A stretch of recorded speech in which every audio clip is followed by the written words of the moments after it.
bounces, wins the game for the Dockers. You want to see me do it again? 1 week later. For the second week in a row, with a kick right at the death to try and put his team in front, and he steps up again. Meanwhile. Oh, baby! Well, it was another great round of SuperCoach. Obviously still hit with a couple of injuries in Matt Crouch and Zach Williams. Copped the donut this week as well with Marty Hoare being a lay out. That was quite annoying, but the team still did really well. 2,397 with 21 playing. Moved up 1,500 odd spots, and I'm inside the top 3,000 now, so this is my highest point since round 3. So I'll definitely take that. It's been a great few weeks for the side. We've been climbing, so hopefully we keep that up. 3 out of 3 league wins as well. We'll move on to the team. It was a mix of some really good scores and some pretty poor ones, but the good definitely did outweigh the bad. We'll start things off in defense. Shannon Hearn, he was good, but sat out the whole fourth quarter with hamstring tightness. That's a bit of a worry. We'll have to see how he pulls up there, but definitely got to prepare for him not playing, which is really unfortunate. Jake Lloyd, great as usual.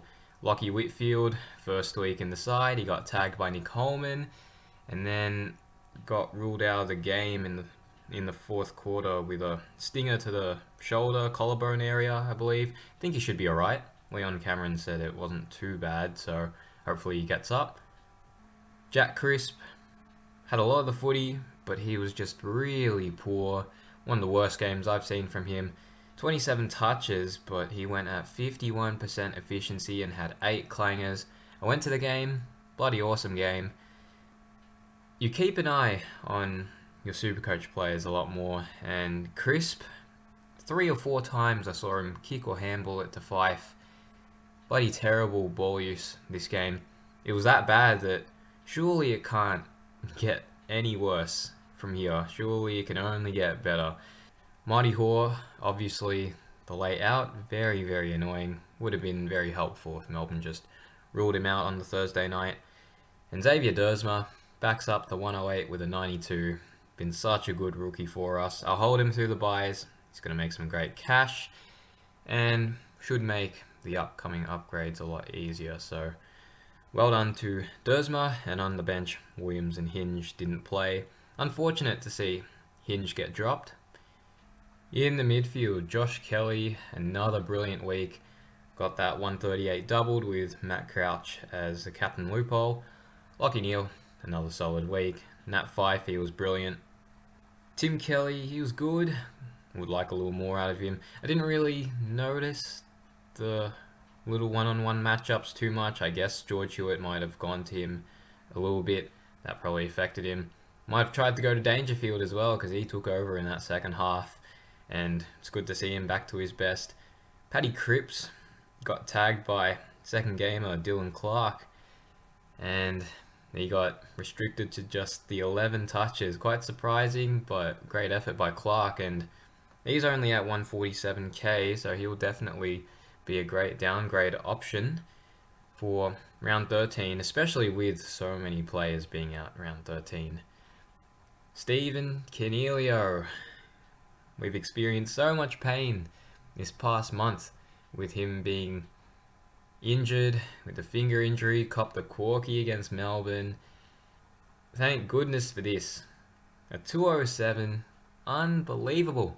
36 touches, I think 13 marks or something like that, and 8 tackles, and he got 3 goals as well. Just an unbelievable game. I was thinking Kelly or Whitfield for that vice captain. I had a feeling one of them would be the ones to go off against the Suns. Josh Kelly was brilliant, but it ended up being Cornelio getting the 200. Unbelievable. And on the bench, Sydney Stack, 107 as emergency for the captain loophole. They just pop up with a good week when you need them to. It's like Dersma and Baker last week, 70 break-evens. They needed a big game, and they both gave us big games, both tonning up. And this week it was Stack, a break-even in the 70s, and he gets a 107. These Richmond rookies, Stack, Baker, Bolter, they've been revelations. They're going to make upgrades a lot easier.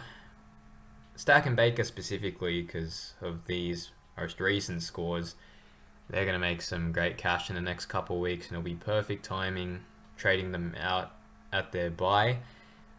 Noah Ainsworth, good to see. He's backed up. Solid rookie score with another. Got the 71, and now with that 26 out of his rolling average, should make some good cash again, provided he backs this up with another solid score. So this is good to see. And Bailey Scott obviously didn't play. And the Rucks, Grundy and Gawn, just keep on going. They're going up against each other this week, so that'll be very, very interesting. And in the forward line, Michael Walters, he's done it again. The game-winning behind against the Lions, and now the game-winning goal against the Pies. And he's got the Cats 2 games clear above second now with that goal, so he really is the real MVP. Rowan Marshall, unreal. Before Marshall, Grundy had been the only ruck to have tonned against the Port Rucks, and he only got 108, which is a bit lower compared to the normal Grundy scores we've been seeing. And Marshall absolutely smashed it. Isaac Heaney, he was poor. Really annoying to see. If I knew how bad his injury was in the preseason, probably steer clear. Would be really nice to have a Josh Dunkley in there right about now, but it's been quite annoying. You just got to hope he gets the mid-time. Seemed to be playing a lot of forward against Geelong, so that was annoying. Liam Baker pretty much covered him with Stack. Another great game. And Noah Bolter, disappointed. He's come back down to earth a little bit after the last 3 scores. His break-even's up to a 65. I'll hold him for this week, but we'll see what happens next week if he pumps out another poor score. But there was a time where we thought he wouldn't even make any cash, let alone get up to 327k. I took a risk. Instead of trading in Baker, I went with Josh Begley going up against the Blues. Hoped he could get a couple of goals, and unfortunately the risk didn't pay off. Didn't hit the scoreboard. He got a lot of the footy. 16 touches is solid. Fair few tackles and marks too, but his efficiency was terrible. I think he went at 43%, so that was really unfortunate, because his dream team score was solid, but obviously not using the ball well really cost him here in SuperCoach. But if he keeps his spot, I reckon he will, he'll be very useful for the round 13 bye. And of course on the bench, Dylan Moore didn't play, but with Chad Wingard's hamstring injury, might have to keep an eye on that. I reckon Dylan Moore could be the guy to come back in. Hopefully that's the case. We'll have to see come round 13 though.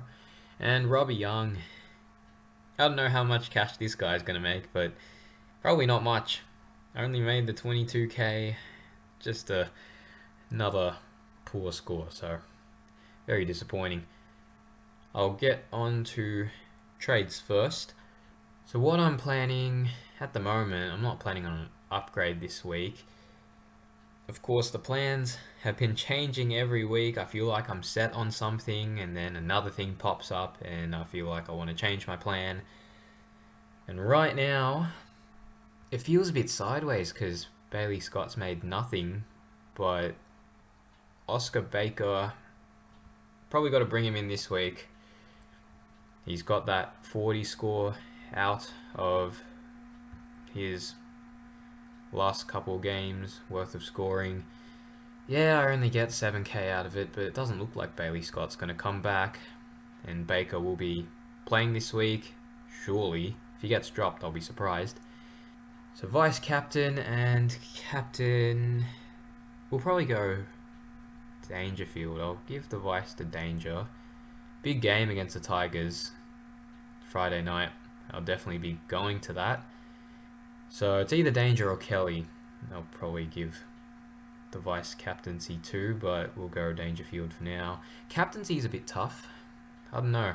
Cripps, Neil, Kelly, probably the main ones I'm considering.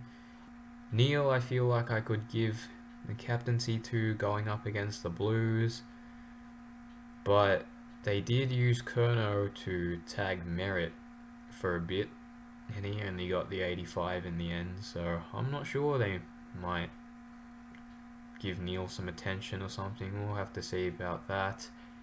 I'm really thinking Josh Kelly. I know it's a tougher opponent against Adelaide, in Adelaide, but he's been in brilliant form, and I just reckon he can keep this up. Grundy and Gawn, obviously, they've been unreal, but they're going up against each other, so I don't think I'll be considering those two. Now I've got to make subs for the buys. Williams, I feel like he should come back this week. If he doesn't, that will be very disappointing, especially with Hearn looking like he won't play, and Lockie Whitfield also at risk, and Marty Hoare, there's no guarantee he's coming back either, so defense could be in strife if Williams doesn't come back. Plus Mitchell Hinge not playing, that really doesn't help. The midfield, get Fife on the bench. We'll bring Danger into the forward line and put Walters on the bench for Baker, and then loop Ainsworth, because I can't get Kelly into the forward line for any of these guys because they don't have dual positions. That's unfortunate. I'll have to be stuck with 2 buy players on field. The way the team's set up right now, there'll be 20 playing, which is good. Worst case scenario would be 20 minus 1, 2, 3, 4, 5, and yeah, 20 minus 15. That would probably be worst case scenario. If actually, no, it would be 16 because I do have Ainsworth on the bench. So 16 in the event that all these guys don't get named, which would be extremely unfortunate, extremely unlucky. But you just never know in SuperCoach. So I've got 112.3k in the bank.